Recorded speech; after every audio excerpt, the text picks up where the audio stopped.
অনেক বছর আগের কথা, এক অবাধ্য জাতির কাছে আল্লাহ পাঠালেন তার নবী। তিনি ছিলেন হযরত ইউনুস আলাইহিসসালাম। তিনি ডাকলেন এক আল্লাহের পথে ফিরে আসতে, কিন্তু তার জাতি তাকে উপহাস করল। দিনের পর দিন তিনি দাওয়াত দিতে থাকলেন,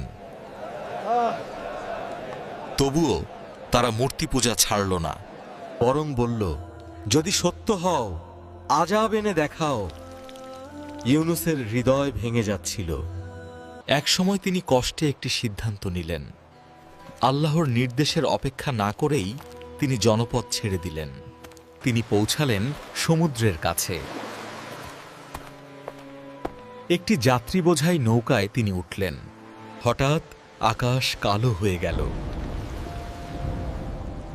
প্রচণ্ড ঝড় শুরু হলো। নাবিকরা বলল, এখানে একজন পলাতক আছে। তারা নাম তোলার সিদ্ধান্ত নিল। প্রথমবার নাম উঠল ইউনুস, দ্বিতীয়বারও ইউনুস, তৃতীয়বারও ইউনুসি। তিনি বুঝলেন এটা আল্লাহর ইচ্ছা। তিনি নিজেই সমুদ্রে ঝাঁপ দিলেন। চারদিকে শুধু পানি আর অন্ধকার।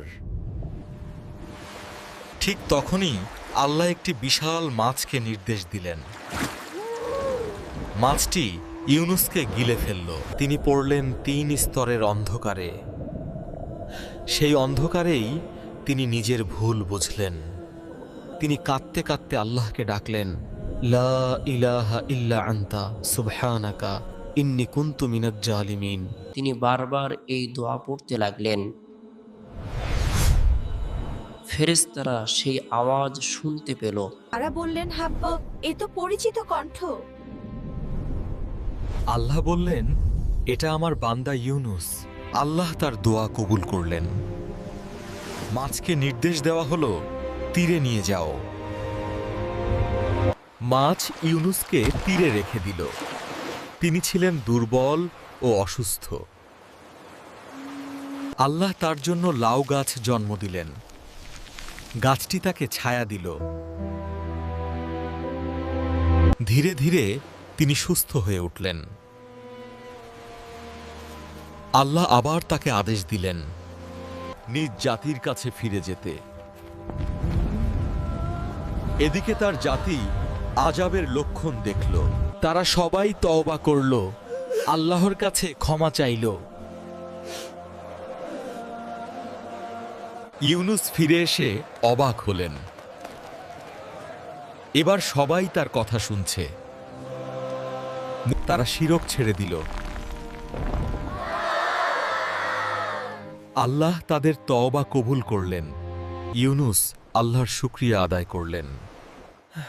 এই জাতি ইতিহাসে একমাত্র যারা আযাবের আগে তওবা করে বেঁচে গিয়েছিল। এই কাহিনী আমাদের বড় শিক্ষা দেয়।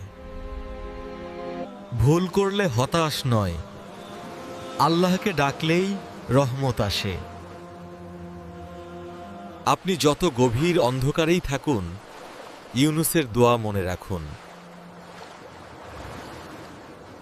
এই দোয়া কখনো ফিরিয়ে দেওয়া হয় না, কারণ আল্লাহ সবচেয়ে দয়ালু। তিনি ক্ষমা করতে ভালোবাসেন। দেখি, এই গল্প যদি আপনার হৃদয়ে লাগে, তবে আজই আল্লাহর দিকে ফিরে আসুন।